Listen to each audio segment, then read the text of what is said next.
എറണാകുളത്തെ പ്രസിദ്ധ തീർത്ഥാടന കേന്ദ്രമായ ആലുവയിലെ 8 ഏക്കർ സെൻറ് ജൂഡ് ദേവാലയത്തിൽ 30-ാം തീയതി വ്യാഴാഴ്ച ഊട്ടുതിരുനാൾ നടത്തപ്പെടുകയാണ്.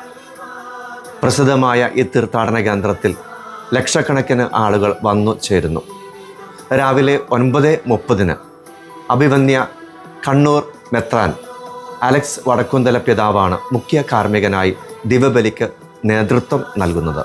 ദിവ്യബലിക്കു ശേഷം അഭിവന്യ പിതാവ് നേർച്ച സദ്യ വെഞ്ചരിക്കുന്നു. തുടർന്ന് എല്ലാവർക്കും ഭക്ഷണം പങ്കുവയ്ക്കുന്നു. രാത്രി 9:30 വരെ ഇവിടെ വരുന്ന ഓരോ വ്യക്തികൾക്കും വിശുദ്ധ യൂദാ തദേവുസിൻ്റെ നേർച്ച നൽകപ്പെടുന്നതാണ്.